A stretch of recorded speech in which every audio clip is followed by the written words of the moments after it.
आइ जे एकांकी अहाँ सब जे छै से पढ़ब, ओ एकांकी जे छै शीर्षक छियै हाथीक दाँत। देख रहलियै ने, हाथीक दाँत जे छै एकांकी लिखने छथिन प्रोफेसर प्रबोध नारायण सिंह। प्रोफेसर प्रबोध नारायण सिंह के जे छै से परिचय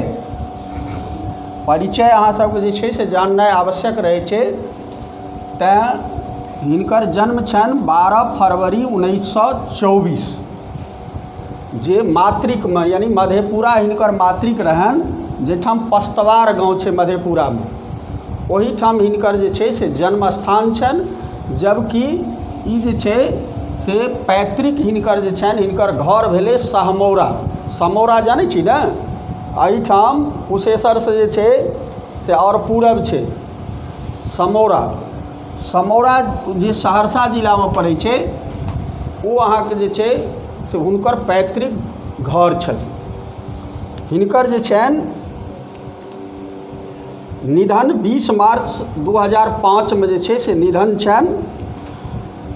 पहिल जे हिनकर पत्नी छलखिन बिंदा देवी, हुनकर जे छै से असामयिक निधनके बाद जे छै से दोसर पत्नी जे हिनकर भेलनि वो अरुणिमा सिंह।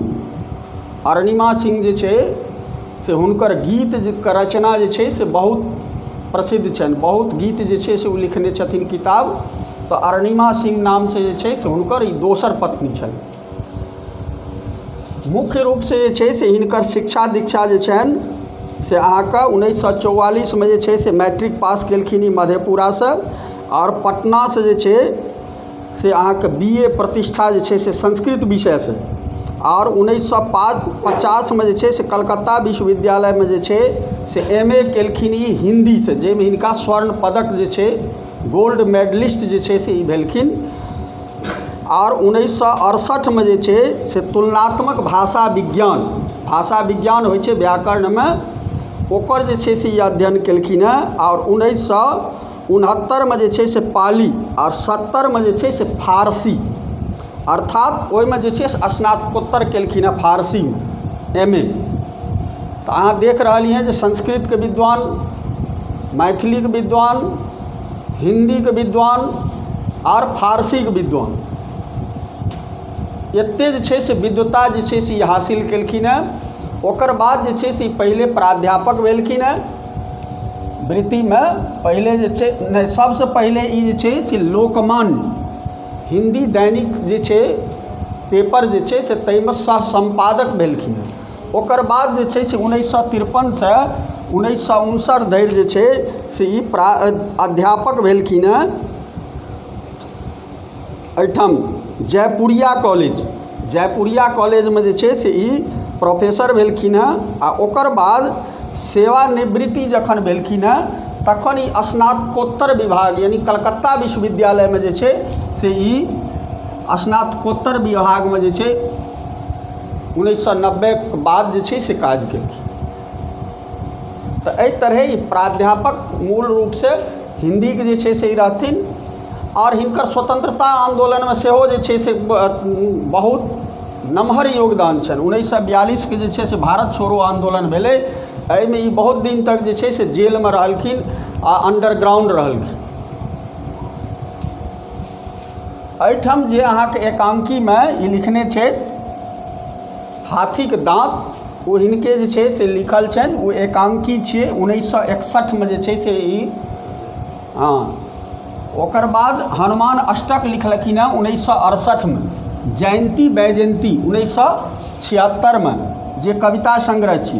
बांग्लासँ चोर 1968 में जे फ्रेंच प्रेम रोग संदर्भ में छै। अन्हेर नगरी 1972 में लिखलखिन हेँ जे नाटक छी। एहि तरह बहुत किताब जे छै से ई लिखलखिन हेँ। ओकर बाद ई पत्र पत्रिकाके संपादन से केलखिन हेँ, जाहिमे मिथिला दर्शन 1953 से 68 तक ओहिमे जे छै से रहलखिन हेँ। चयनिका 1952, टटका गप जे गल्प संग्रह छी ओ 1968 में जे छै से ई ओहिमे जे छै से काज केलखिन। तऽ देख रहलिए हैं जे साहित्य संदर्भमे जे छै से हिनकर बहुत बेसी जे छै से योगदान छनि। और कते 20 मार्च 2005 के जे छै से हिनकर निधन छनि। ओहि अथीमे जे छै से हिनका पुरस्कार जे छनि पतझड़ की आवाज़, पतझड़ की आवाज़ जे छै से अहाँके की छियै, कर्तुलिन हैदरक उर्दू कृत छी।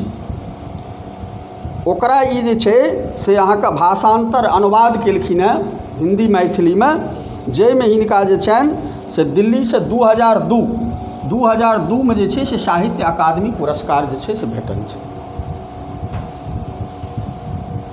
यह जे छै से हिनकर मूल रूप से अहाँ जे छै से परिचय देख रहलिए।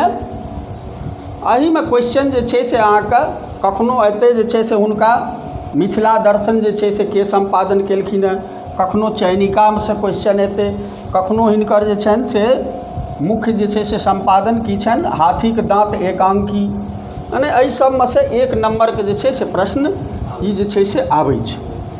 आब अहाँ जे छै से ई एकांकी यानी 1 अंकक नाटक, छोट नाटक जकरा कहै छियै, ओ साहित्यक जे छै से विधा छै, जाहिमे अहाँ देख रहलिए हैं किताबमे जे एहिमे पात्र, नाटक जे खेलै छियै तऽ अहाँ तऽ पात्र होइ छै ने, तऽ नमहर नाटक जखन एतै तऽ ओहिमे जे छै से बेसी पात्र रहै छै। एहिमे जे छै से अहाँके नेताजी जे छै से एकटा छथिन भ्रष्ट आचरणके राजनीतिज्ञ नेता, दोसर छथिन एकटा बिजली देवी जे छथिन महिला जे छै से आश्रम जे होइ छै ओकर जे छै से देखभाल करैवाली, आ सुमित्रा जे छनि से नेताजीके बेटी होइ छनि। आ युवक एकटा जे छै से जे बेरोजगार युवक छै ओ एकटा जे छै सेहो एहिमे पात्र छै। आ हरिया जे छै से एकटा डकैत होइ छै, सेहो एहिमे पात्र छै।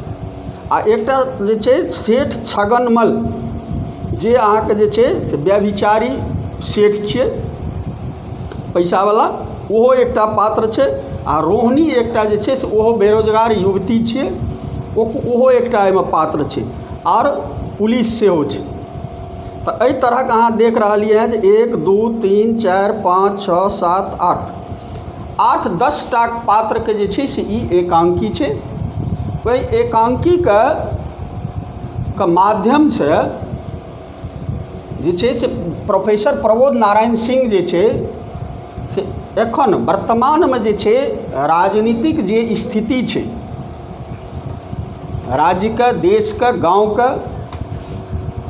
ओकर पर जे छै से चरित्र चित्रण केलखिन हेँ, ओकर जे छै से उद्धृत केलखिन हेँ जे एखन वर्तमानमे जे छै से जे राजनीति छै ओ केहन छै। तऽ केहन छै, हाथीक दाँत एहन छै। हाथीक दाँत केहन की होइ छै, 2टा आगाँमे रहै छै कथी, देखबैवला, और अन्दरमे की रहै छै, खाइवला। तऽ कहै छथिन जे एखुनका जे राजनीतिज्ञ जे छै से लोक छथि, या समाजमे जे छै से कहै छथिन हम समाजसेवी लोक छी, ओहिमे अधिकांश लोक जे छै से हाथीक दाँत एहन छै। यानी देखबैवला हुनकर चरित्र किछु आओर छनि, और जे छै से अन्दर जे चरित्र छनि हुनकर से किछु आओर जे छै से चरित्र छनि। अर्थात ओ भ्रष्ट चरित्र जे छनि से हुनका अन्दर छनि, और बाहरसँ ओ जे छै से देखबै छथिन जे हम जे छै से समाजसेवी छी, हम राजनीतिज्ञ छी, हम देशके जे छै से सेवा करै छी। एही पर जे छै से ई एकांकी नाटक जे छै से लिखलखिन हेँ। और एहिमे जे छै से पात्र जे छै से नेताजी की करै छथिन, तऽ एकटा महिलाश्रम, कोनो ने कोनो जोगाड़ तऽ हेतै ने लोकके जे छै से देखबैवला, तऽ